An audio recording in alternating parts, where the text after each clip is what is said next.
Hi guys, Michelle here. I would like to share with you what I've just been recently up to. I have been playing with my tea bags, tissue paper, layers, plastic doilies, paper doilies, quilting, you name it, I'm just playing. And so I just want to share with you some of the things that I've actually achieved in the last 24 hours.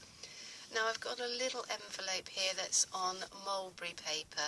I had some mulberry paper in my stash and I've been thinking, what can I do with it? Well, first of all, I've stamped this particular envelope up that I've just hand cut out, and I've put this tea bag on top. And this tea bag has some wadding inside, and this literally is 2 tea bags with a small amount of wadding which has been placed in the centre and machine stitched. And then I've stitched on this piece of ribbon here with the word Paris. And as you can see, I've taken some vintage photo and done some stamping on this mulberry paper, really just for interest. I haven't glued it, I've just left it open. You never know what you're going to do. So that's one idea. Got an old piece of scrap here with a bit of a decoupage little rose, and it's just a piece of scrap that I've been building up layers. And what I've done here is taken a paper doily and a little piece of fabric, and I've machine stitched the paper doily onto the fabric and a piece of scrapbooking paper. So I've built a little sandwich, and then I've come along with some watercolour and just painted part of this paper doily, and also just fussy cut a little section so it would reveal the fabric underneath. So at some point this will be like a little journaling card. I'll probably back this with coffee stained paper. Working again with the paper doily and some scrapbook paper, I've put a paper doily in the centre of this tea bag, and then I've sewn with the sewing machine a square on the outside edge, a rectangle, and then cut away the layers revealing the paper doily. And I've also then just glued the whole lot onto this scrapbooking paper, which is then onto this tracing paper pocket. More machine stitching and a little bit more of a paper doily with a little bit of a book page here.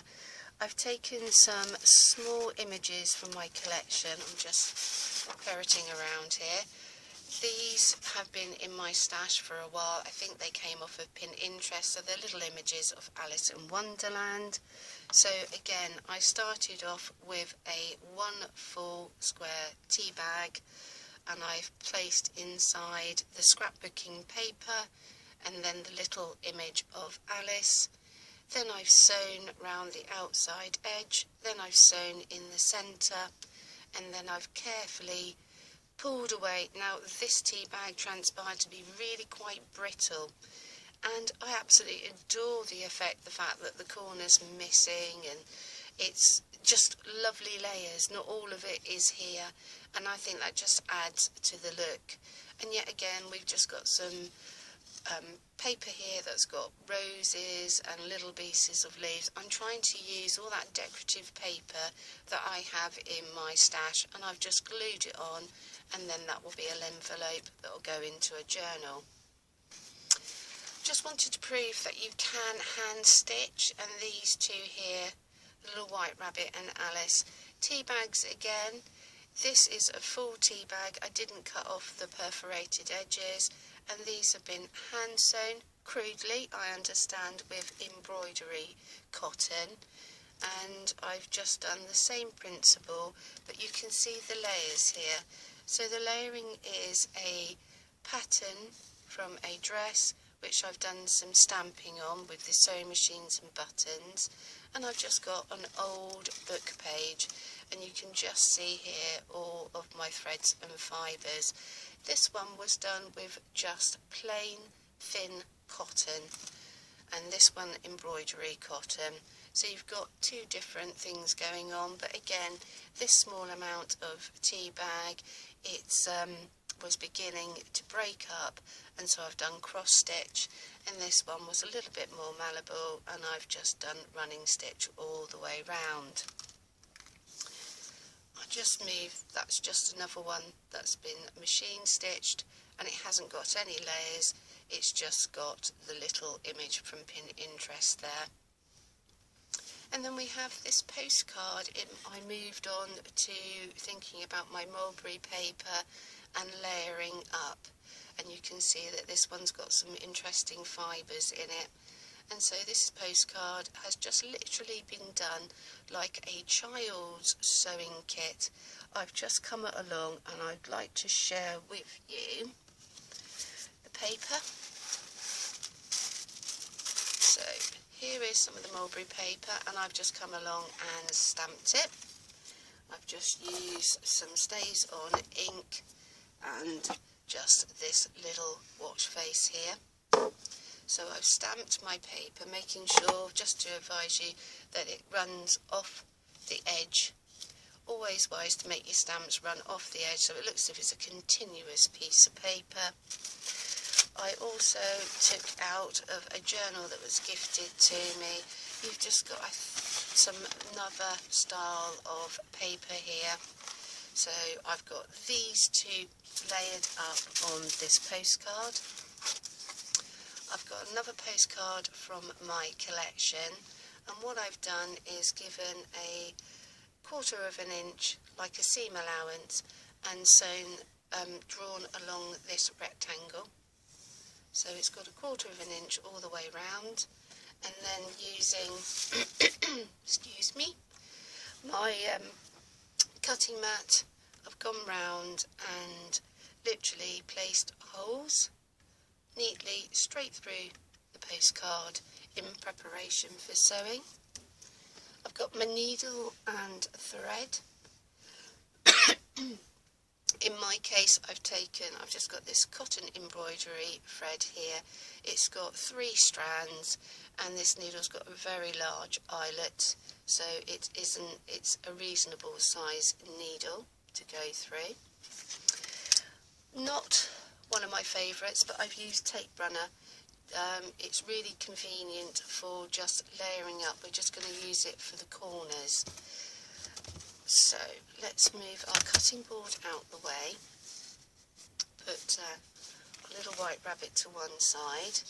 As you can see, the image doesn't go all the way to the outside edges, and I think that's what's going to make this work, is the fact that we're going to put the 2 layers of tissue on, and we're just going to reveal the centre image. So with a little bit of tape runner,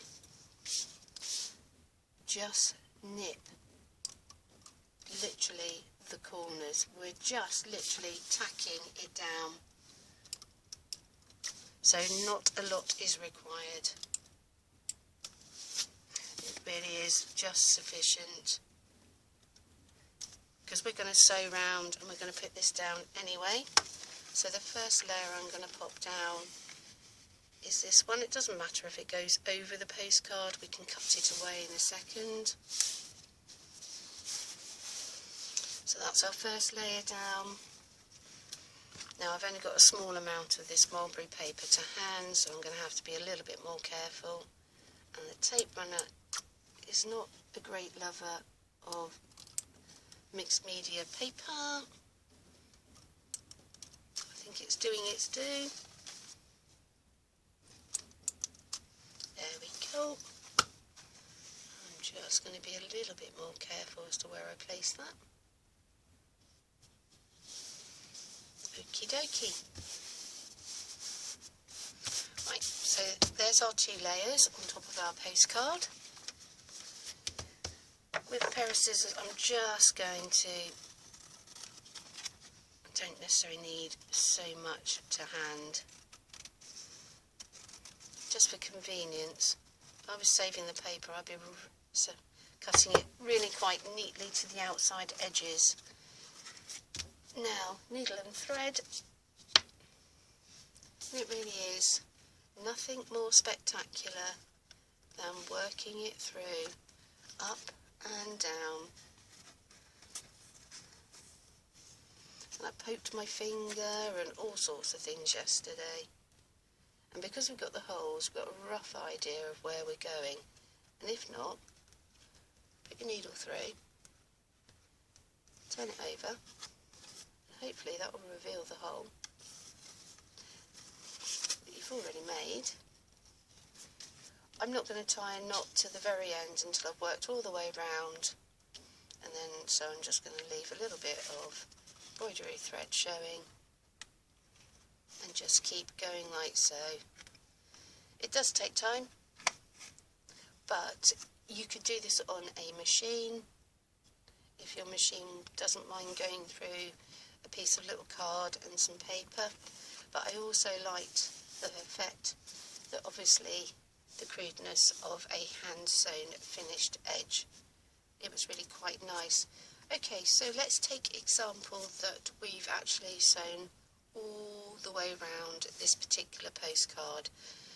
What we're going to do is just carefully, I'm using the needle, and we're just going to carefully pinch into the mulberry paper. And because of what it is, it's going to easily come away. And we are just going to peel and start revealing our image in the centre. Now there's absolutely no reason why you can't just use scrapbooking paper. You don't have to use a postcard. You could use maybe some photographs that you've got in your collection. So anything will do, but it's just the principle of layering that I'm trying to get here, just to add a little bit more interest to your page. So I've now gone through both layers here. And what we're doing is slowly revealing Alice. And can you see now this mulberry paper is torn away and it's just revealing the second tissue paper underneath. And I'm actually going to leave this. You could layer this up with 3, 4, as many layers as you like. And it's just a matter of just keep peeling away. But you're going to have this lovely finish. So I'm going to take that one off. And I've just still got the stamp from me doing the rabbit there. There you go. And as you can see, we're beginning to reveal an image. So that's just how I done this little white rabbit. Okay guys, I will catch up with you soon. Bye bye.